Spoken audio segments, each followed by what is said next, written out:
Alors, Oui. le gouvernement, il débloqua comme un moyen.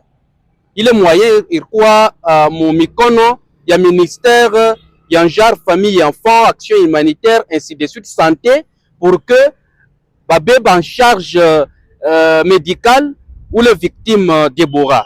Est-ce que il est Makuta Iritumika Kaziayo bien? Parce que je vous ai vu, vous avez fait une dénonciation ce matin. Oui, merci beaucoup, chers professionnels des médias. Nous sommes indignés, nous, la société civile. Le gouvernement provincial a mis tous les moyens nécessaires pour prendre soin de la victime. Chose grave. Le ministre de la Santé, le ministre a dans ses attributions la santé, genre et famille humanitaire et autres. Nous avons constaté qu'elle n'a pas mis ces moyens-là en faveur de la victime.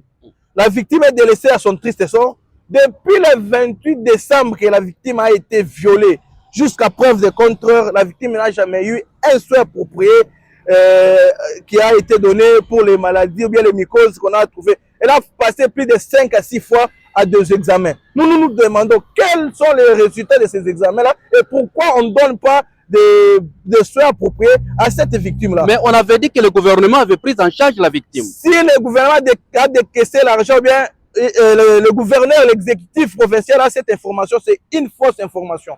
J'ai été avec la victime hier dans ma voiture, moi. Je l'ai pris de la maison jusqu'au lieu du procès.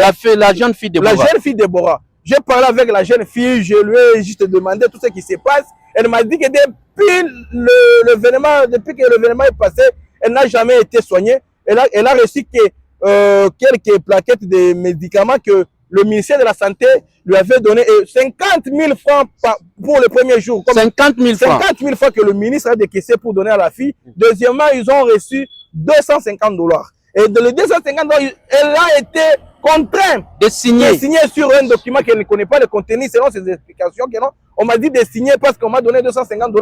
J'ai signé sur un papier, mais ce qu'on avait écrit là-bas, je ne connaissais pas. Je lui ai demandé ce papier avec quel sens, comme un acte de reconnaissance. J'ai dit non. Comment vous pouvez appeler à la personne pour, même si vous voulez justifier, écrivez là assistance familiale, par exemple. Mettez le montant. Oui, le montant et le nom de la personne. Mais comment vous pouvez faire signer la personne et la personne vous écrit un acte de reconnaissance? Combien l'argent qu'on a décaissé à son nom? Est-ce qu'on a décaissé l'argent à son nom? Le ministre de la Santé lui avait appelé pour lui dire non, venez signer un décaissement pour vous. Nous décrions ce genre de comportement. Combien d'argent que le gouvernement avait débloqué? C'est beaucoup d'argent parce que dans ces dossiers, on a décaissé l'argent pour le procès, on a décaissé l'argent pour la prise en charge des soins de la victime. Le gouverneur a décaissé. Et cet argent était entre les mains des. C'est le ministère qui a en charge la santé, genre et famille qui a cet argent. C'est le ministre concerné. Donc l'argent n'était pas parti au ministère de l'Intérieur. Comment le ministère de l'Intérieur peut prendre cet argent? C'est une affaire qui concerne la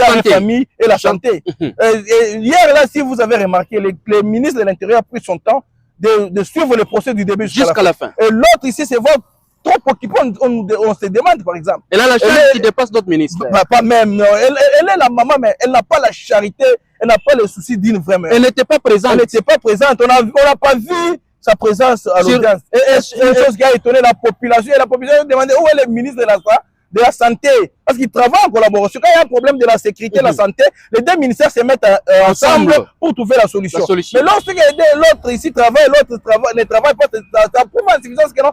L'autre ici ne travaille parce qu'il est soit incompétent, soit quoi que ce soit, quelles que soient ses occupations. Si on disait des occupations d'hier, le ministère qui était concerné.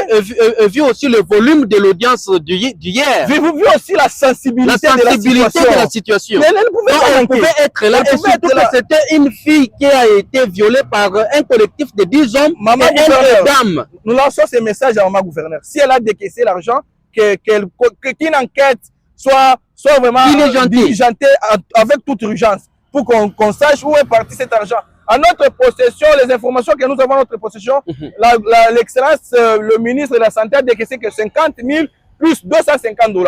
Vous prenez, si c'était votre fille, si c'était l'une des membres de vos familles, vous décaisserez cet argent. Et vraiment, le souci et le bon cœur étant maman. Mais la question, où est parti l'argent débloqué?